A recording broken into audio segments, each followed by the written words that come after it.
Hello my dear students, मैं आपका अपना मिश्रा सर। जैसा कि आपको हमने बताना है कि मतलब जो आने वाले टाइम में, ठीक है, अब हम लोग क्लास 12 का ऑनलाइन ट्यूशन क्लासेस स्टार्ट करने जा रहे हैं, ठीक है। क्योंकि अब 4 से 5 महीना सारे स्टूडेंट का एग्ज़ाम बचा हुआ है, जिसमें हम ऑनलाइन ट्यूशन्स में, ऑनलाइन एजुकेशंस में क्लास 11th का लगभग सारा चैप्टर्स का हो चुका है, ठीक है, वो भी रहेगा ऑनलाइन में, ठीक है।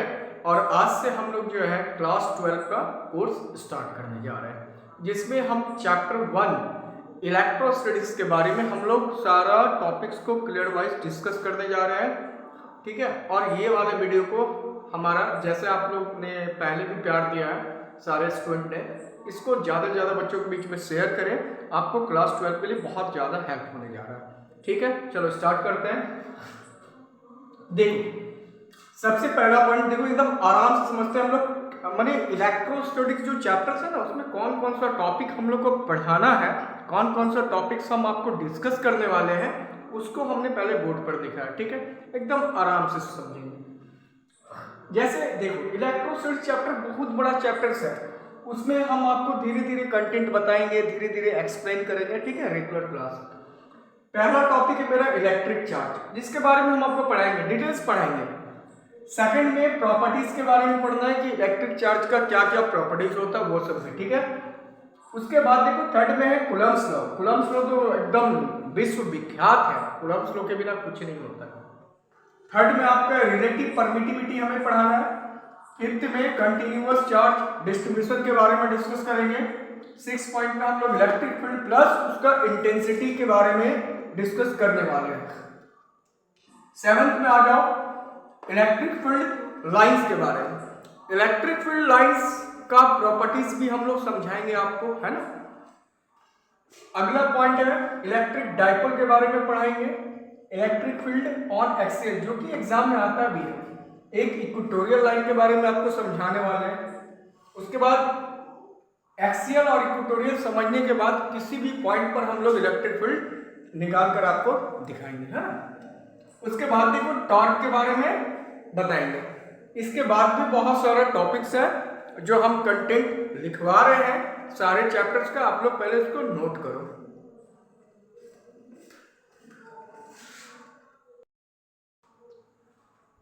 देखो, इसी चैप्टर्स का अगला टॉपिक आपका क्या होगा, गॉस थ्योरम के बारे में हमें पढ़ाना है, उसका एप्लीकेशन, जो कि बहुत ही इंपॉर्टेंट पॉइंट है।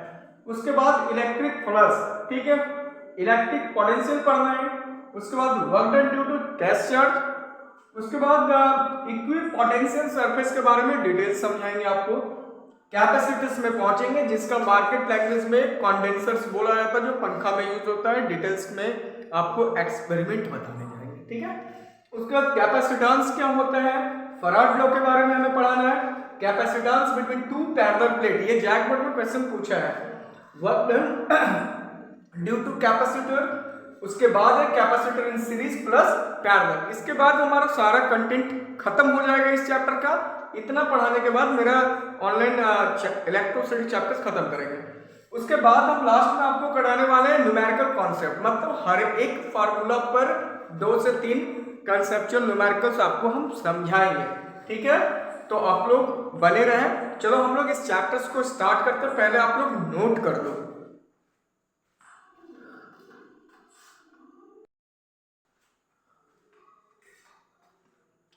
चलो, सबसे पहला पॉइंट हम लोग चार्ज के बारे में समझते हैं, ठीक है।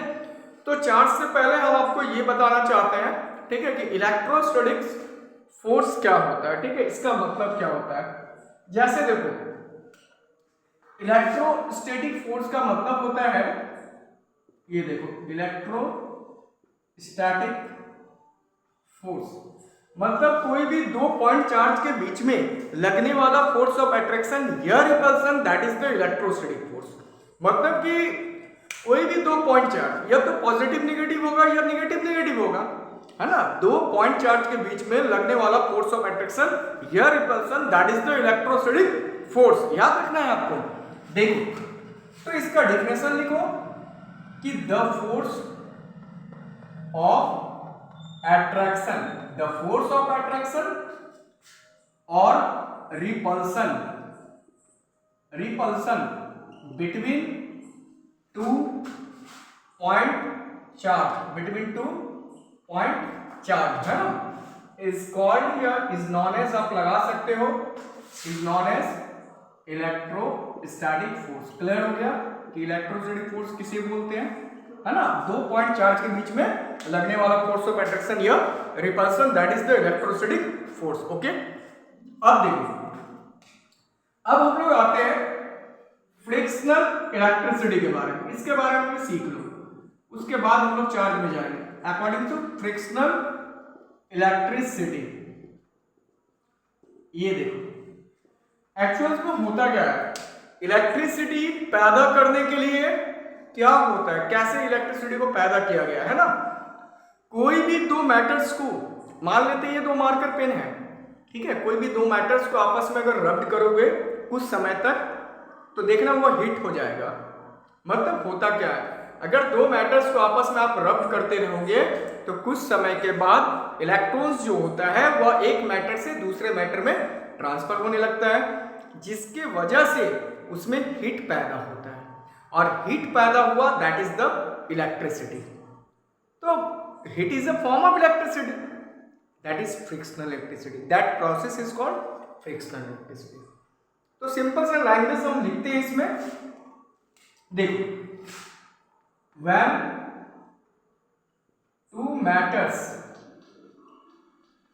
are rubbed to each other, then electrons are transferred from one to other matter। तो ड्यू टू फ्रिक्शन हीट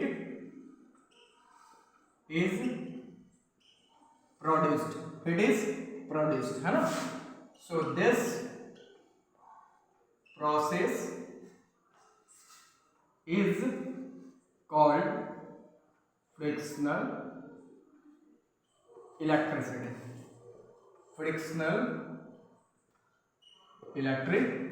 है ना। तो फ्रिक्शनल इलेक्ट्रिसिटी का मतलब क्या हुआ कि कोई भी 2 मैटर्स को जब आपस में रब्ड करते हो तो इलेक्ट्रॉन्स जो होता है वह एक मैटर से दूसरे मैटर में ट्रांसफर होने लगता है, जिसके वजह से हीट प्रोड्यूस होता है, और उसी प्रोसेस को हम लोग बोलते हैं फ्रिक्शनल इलेक्ट्रिसिटी। क्लियर है, एकदम सिंपल डिफिनेशन। पहले आप लोग नोट करो, फिर हम लोग चार्ज के बारे में आते हैं।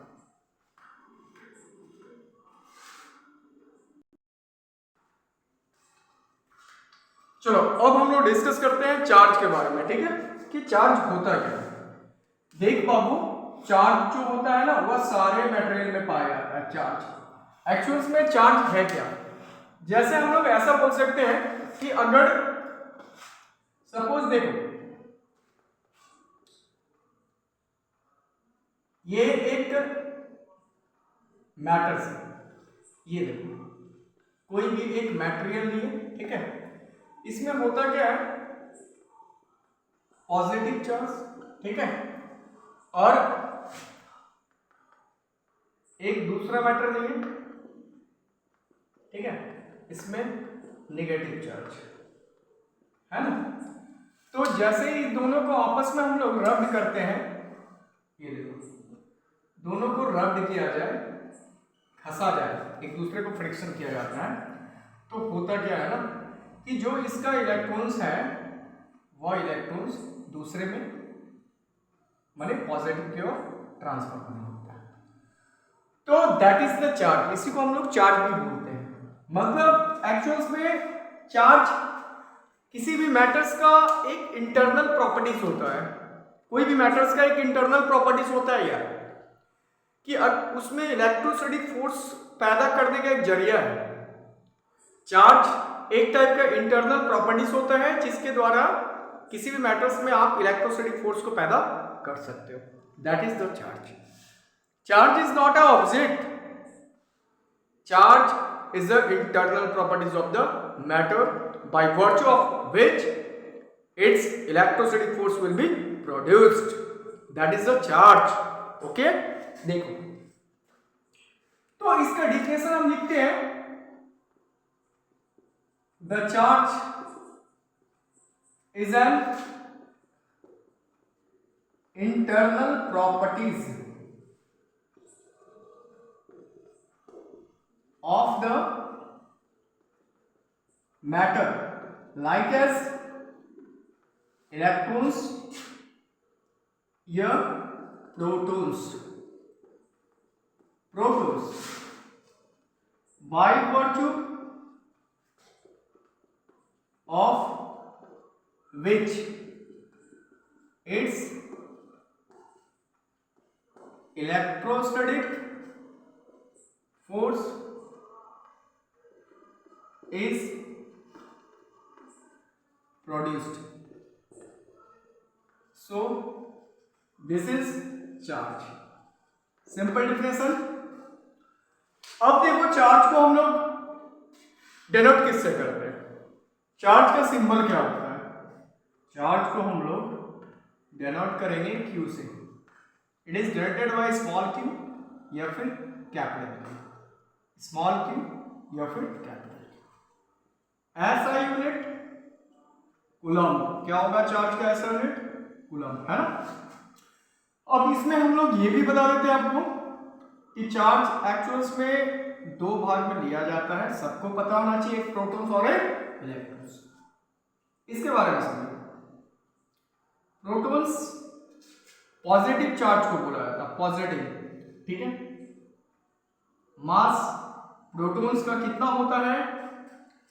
तो प्रोटॉन्स का मास होता है 1.67 10⁻⁻27 kg, है ना. उसके बाद इसमें प्रोटॉन्स पर चार्ज कितना होता है? तो प्लस 1.6 10⁻⁻19 कूलम्ब. अब आते हैं हम लोग इलेक्ट्रॉन्स के बारे में सीख लो. इलेक्ट्रॉन्स एक्चुअल्स में नेगेटिव चार्जेस को बोला जाता है इलेक्ट्रॉन्स. इलेक्ट्रॉन्स का मास 9.1 10⁻⁻31 kg. चार्ज दोनों में सेम होता है, बट इसमें पॉजिटिव करेंगे और इसमें नेगेटिव लगाना है सिंबल. इलेक्ट्रॉन्स का नेगेटिव सिंबल -1.6 10⁻⁻19. क्लियर? समझ में आया बात? चार्ज के बारे में समझिए हम लोग. अब इसका प्रॉपर्टीज में और डिटेल्स में समझते हैं. बच्चे नोट करो.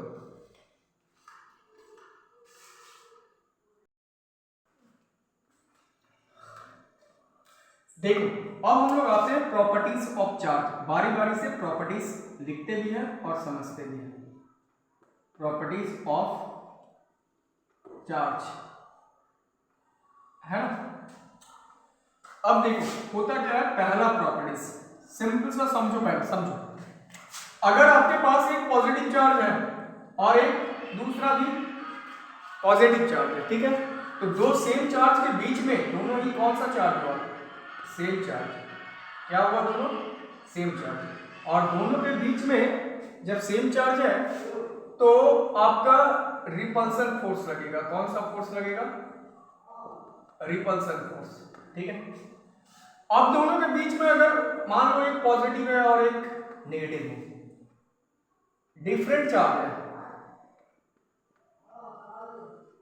डिफरेंट चार्ज, तो दोनों के बीच में अट्रैक्शन फोर्स क्या लगेगा? तो अट्रैक्शन फोर्स. समझ में आया बच्चा? देखो तो पहला प्रॉपर्टीज आपका हो गया यार कि अगर दोनों सेम चार्ज है, पॉजिटिव पॉजिटिव, तो आपका रिपल्सन फोर्स लगेगा. याद रखो. अगर डिफरेंट चार्ज है, नेगेटिव नेगेटिव नेगेटिव पॉजिटिव, तो अट्रैक्शन लगेगा. इसी को तो सेंटेंस में बोलना. पहला प्रॉपर्टीज क्लियर. देखो कैसे लिखें. The force of attraction act between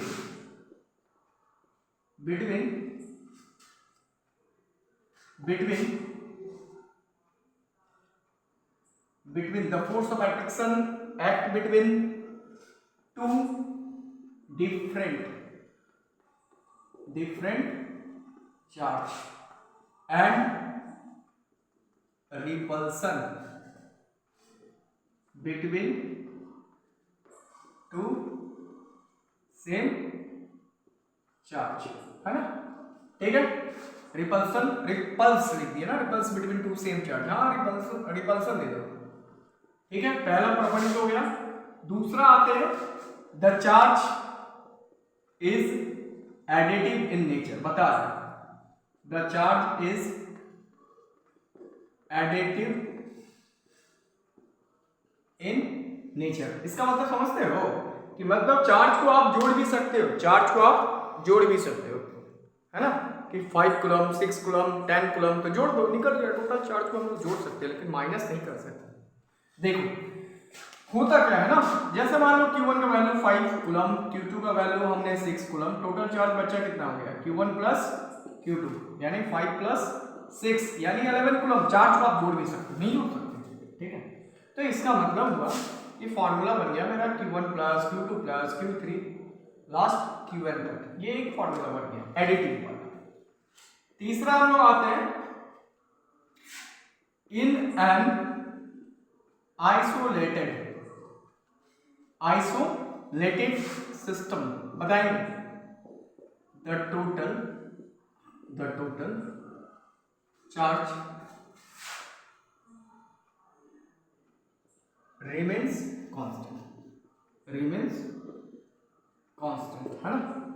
कोई भी आइसोलेटेड सिस्टम में टोटल चार्ज का वैल्यू क्या होता है, कांस्टेंट होता है। क्या होता है, कांस्टेंट, है ना। मतलब एक जो आइसोलेटेड सिस्टम का मतलब हो गया क्लोज्ड पाथ। क्लोज सिस्टम में टोटल चार्ज कांस्टेंट माना जाता है, मतलब बाहर से अंदर नहीं आएगा चार्ज, अंदर से बाहर नहीं आएगा, क्योंकि क्लोज पाथ है तो चार्ज तो कांस्टेंट बनेगा, है ना। या फिर आप ऐसा भी लिख सकते हो कि अगर कोई भी हॉलो स्फेरिकल चार्ज बॉडी होगा ना, तो भी नेट चार्ज का वैल्यू 0 पाया जाता है। समझ में आया बच्चे, ठीक है। क्योंकि एक जो आइसोलेटेड सिस्टम है आपका ये क्लोज है, तो अगर अंदर में जितना भी चार्ज हो, ये चार्ज बाहर नहीं जा रहा है और बाहर का चार्ज अंदर नहीं आ रहा है, ठीक है। तो अंदर में चार्ज का वैल्यू क्या होगा, 0। क्यों, क्योंकि जितना पॉजिटिव उतना निगेटिव होता है, याद रखना ये बात, जितना प्रोटॉन्स उतना electrons, positive negative is equal, ठीक है। एक और प्रॉपर्टीज है, पहले इसको नोट करो।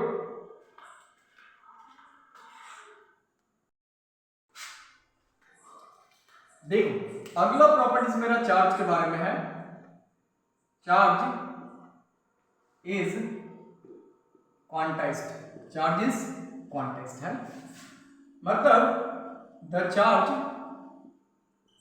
On a body is integral multiple to charge on A